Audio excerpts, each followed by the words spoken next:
Hey everybody, welcome back to the Fish Tank. My name's BadasFish80 and we've got some more information today about the upcoming Minion Masters expansion, Best Plan, No Plan. Here you can see the logo next to me. That's what's going to be dropping tomorrow, which is Thursday the 3rd of June. Now if you watched yesterday's video, you would have seen us go through some of the new content for the new upcoming expansion. You would have seen the 2 new cards, the new skin, and we would have had a discussion about those. So I'll put a link somewhere around here somewhere or in the description for that. But today we're going to be looking at the balance changes and bug fixes that are going to be coming with version 1.25.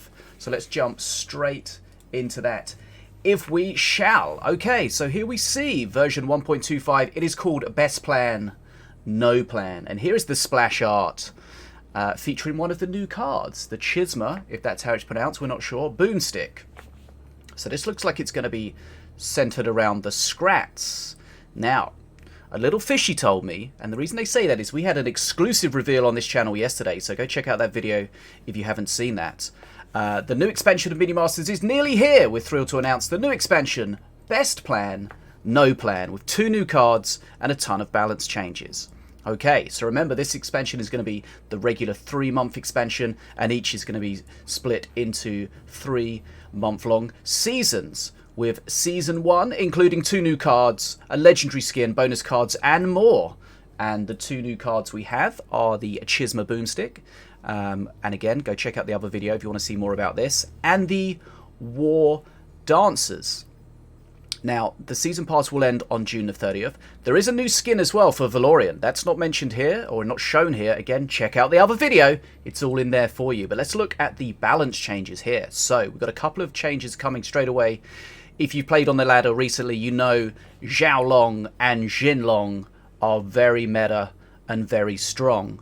Now, the devs have increase their cooldown from 1.5 seconds to 2 seconds. So that's just a straight nerf for them. That means they're going to be easier to remove. They're going to have more of a time after they've jumped and reappeared to spell them before they disappear again. Additionally, Jinlong, you're not going to be able to chain the stuns quite so efficiently as before. There's going to be more of a time before Jinlong can disappear again. So there's going to be more counterplay available there. So I think that's good. The devs say the longs have been dominating the meta a bit too much. This change should increase counterplay without affecting their strength too much. We like that. Okay, Vulture Prime. Now the shield cost, again, this is just a straight buff. The shield cost down from 50 to 25 scraps. So it's going to be easier to get the shield, and if you get it, it's not going to consume quite so many scraps. So if you have other tech in your deck that's requiring it, that it's not going to be such an issue. Vulture Prime needs a buff. Say the devs, having shields more often makes it less punishing to play when you have enough tech, and makes it harder to remove. Okay, now here's a nice one. I like this. Malshar. Now the way Malshar previously worked is when Malshar got a kill, he would then make a friendly Voidborn minion invisible. Now you've probably played against invisible Colossuses, Doom Cleavers, things like that are a nightmare. Now, the strength of that deck was just because it was so hard to play against. Sounds kind of stupid, but the stealth mechanic, if you haven't got certain things in your deck, like a Curse Bearer or a Vortex, then you can just be completely out of luck against something like that. But now they're going to change that. So the stealth given from Malshar only works once. So as I understand it, so let's have an example. Malshar gets a kill. There's a Colossus, a friendly Colossus out. The Colossus goes invisible, but that stealth only lasts once. So when that Colossus comes out of stealth, whether it attacks out of stealth or is brought out of stealth by something else, it no longer has stealth. It can't re-stealth unless, as it says here, Malshar can then re-stealth it if it gets another kill and it lands on that. So I think that's a really nice change, because the stealth mechanic can be really, really frustrating to play against.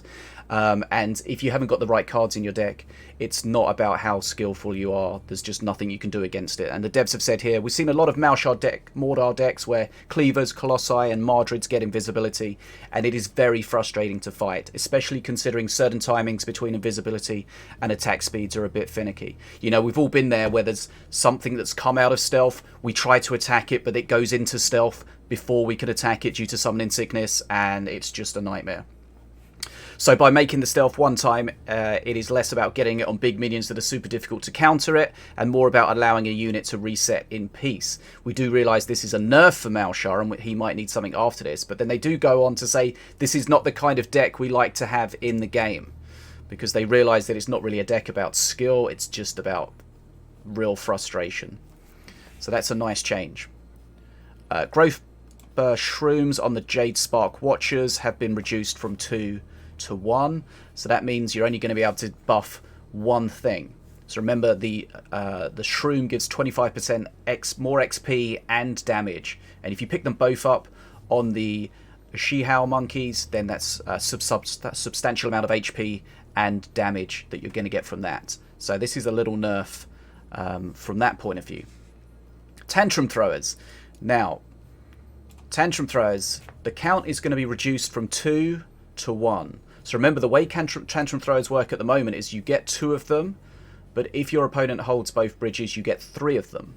So this is going to have a similar effect, where the standard is going to be 1 of them, and if your opponent has both bridges, then you will get 2 of them. But to make up for this reduction in the number you get, the cost of it is going to be reduced from 3 mana to 2 mana. So if they're activated, you should be able to do the bridge split and grab the bridges like you normally did. But the devs have just realised that this card has been too strong. Tantrum Throwers has been one of the best performing cards for a long time. With this suggestion from the PTR, I believe Death Shoot 1 suggested this, it will hopefully be a bit more in line, and it offers more 2 mana bridge grab options. Now, a change to Scrapyard. Now, this took me a little while to figure out what they mean, and I think I understand it now. So, Scrapyard. When you play it, it consumes all the tech you have. But as it goes on through its lifespan, it produces 100 tech plus 1.5 times the scrap you consumed. And that happens in 5 ticks, 5 seconds apart, so over a total of 25. So what I understand that to mean is you can't just throw it down and have banked up loads of scrap and spawn a ton of stuff at the same time. It will consume the scrap, it will give you back more than it's consumed, but it will be split in 5 ticks over 5 separate ticks of 5 seconds, over 25 seconds. So what the devs have said here is, because of the ability to load tech before placing the Scrapyard and therefore getting the value from Scrapyard at the beginning of its lifetime, Scrapyard became pretty oppressive. Hopefully with this change, things are more counter opportunities. Sorry, I can't read. There are more counter opportunities, while a well-defended Scrapyard is a bit stronger to make up for that. So yeah, what they're saying there is, because you've got to wait for the Scrapyard to produce its units, then it can be countered. Whereas before, you could get all your tech saved up, put it down, and then it would spawn loads of stuff, and even if it got spelled, it would already have got a lot of value. So I think that's a better change, a healthier change for the way that Scrapyard works. Remember, one of the newer cards in the game. Now, Master Cards. Now, what they've done here with a lot of the Master Card abilities is they've changed them from spells to abilities. Now, what they haven't done is they haven't done a flat-out change of all Master abilities are abilities and not spells. So things like Milloween's Arcane Missiles, they're still a spell because it interacts with the Golem, of course, and the spellbook from Morelia. But I think this was about people were being confused as to what counts as a spell and what counts as an ability. So here we see Searing Light is now an ability. Burn the Bridges, so Searing Light of course from Valorian. Burn the Bridges from Volko, now an ability. Blast Entry from Setsu, now an ability. Trick Swap from King Puff, now an ability. Mordaka from Ratbo, now an ability. Plus Shadow Dance and One Punch Blast from Wrecked are both now abilities. The devs have said here this really is a minor change. All things considered, the main reason for the change is for consistency. with how we wanted Rect to function. We realised that there really isn't a meaningful distinction between what he is doing and what many of the other masters were already doing, so unless there is a good reason for a master's unique card to be a spell, it's now an ability instead. It allows us to consider the master's impact on spell interactions differently for future designs, and importantly, it serves as a tiny but immediate nerf to Jin and Zhao Long. So remember, now that these are abilities, not spells, they're not going to trigger Jin and Zhao Long, which means Searing Light's going to have a better way of dealing with it, because currently, if you use Searing Light on just the dragon or dragons, they will disappear and Searing Light will stop. Whereas now the Searing Light won't set the dragons off, so it can be used to counter them even if there's nothing else to help keep the Searing Light available. And the same with a lot of the other things here. So there's going to be less options for you as a player to trigger your own dragons, and there's going to be more options for your opponent to not trigger them as well as counter them. So that's a nice change, I think, overall, and it's going to bring the strength of the Jin and the Zhao Long dragons down a little bit further. Now, we've got a bunch of bug fixes that we'll just go very quickly through here. Fix an issue attacking when attacking stealth units, thanks to ISO Koala and Destroy. Fix an issue with stealth units being visible on spawn, thanks Jackie. So that was if you spawned something like an assassin on top of something else, it would become immediately visible. So that's been fixed. Fixed an issue with Jolo failing to dodge while at 100%, thanks to Death Shoot, Waniani and Nicola. Now, I think that was Jolo could die immediately due to his dodge not being active during Summoning Sickness. So that's been fixed. Fix an issue with Setsu not taking damage from jumping on the Ribuma, thanks to Fish. Fix an issue with Spawner Fury targeting, thanks to Jack. Fix an issue with Mountain Gale's slow being permanent, so that's nice now. That's been fixed, thanks to myself and Jack. Fixed spell descriptions updating to reflect targeting behaviour. No idea what that is. Fix an issue with Lash doing the wrong damage, thanks to Yayan destroying you falls. Fix an issue with Valorian normal skin occasionally having green FX, thanks to Fish. Rect and Valorian are now added to the free rotation masters.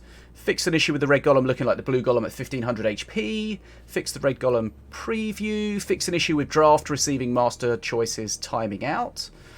Fixed Razor avatar being misnamed as Vulture Prime. Fixed an issue with Haunting Hugger causing ranged units to attack nothing repeatedly again, thanks to me. Hopefully that is fixed now. That's been something that's come on for a few times, and I've definitely seen that recently.